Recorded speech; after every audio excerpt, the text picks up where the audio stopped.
We didn't come at this as if it was a normal movie. To approach it in this direction was a gigantic task. There wasn't anybody that had done this before. We knew that it was going to be relatively experimental ground. Singing live in a film has never been done with this kind of consistency before. That changes every bit of the process of doing it.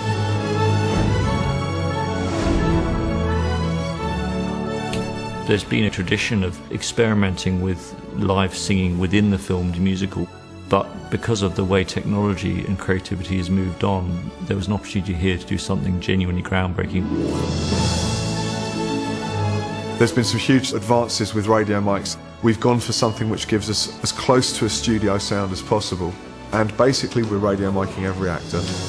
Sometimes on Les Mis we're running up to 26 tracks of radio mics. And just so you know, we've got 2 radio mics and 2 booms all on. So somewhere within there you've got a lovely piece to work with. We all know movie sets are very, very noisy places.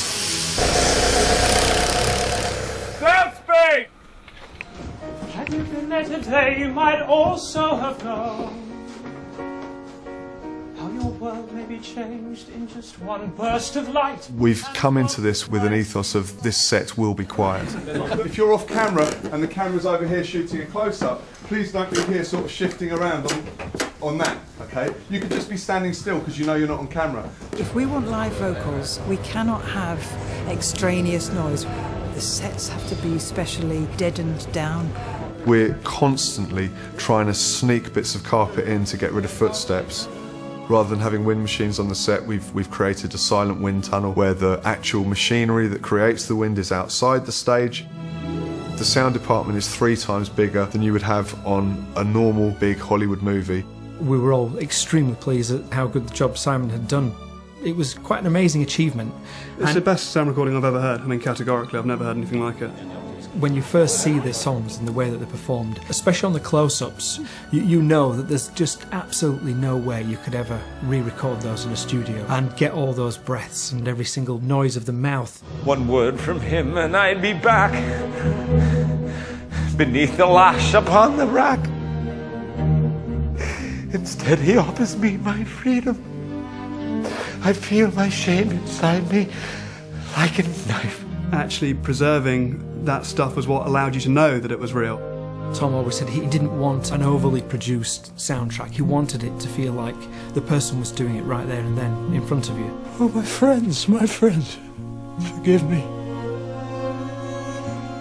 That I live and you are gone. The thing about the live vocals is if I tried to introduce a little bit of reverb onto the voice or something to place it into the location, generally it didn't work very well. It was better to always be as real and as honest as possible. In the darkness, the trees are full of starlight, and all I see is him and me forever and forever. The fact that they're singing live, you're so keen to protect the performance. So for example, a horse and cart. In any other movie you would add the sound of a horse and cart. But it didn't always work to do what we'd normally do. Suddenly you're here. Suddenly it starts.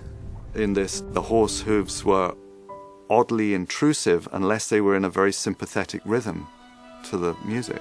One day more, another day, another destiny. And then finding musicality within sound effects became a thing.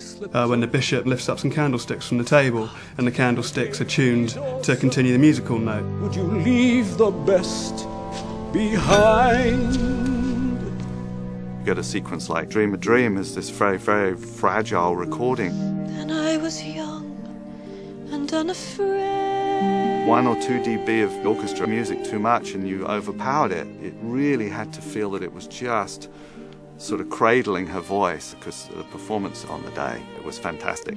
No song sung, no wine untasted. It was an extraordinary experience. And everybody felt that it was breaking a lot of very new ground. You got to find the language. And the language in this film comes right from the actors' hearts. Life has killed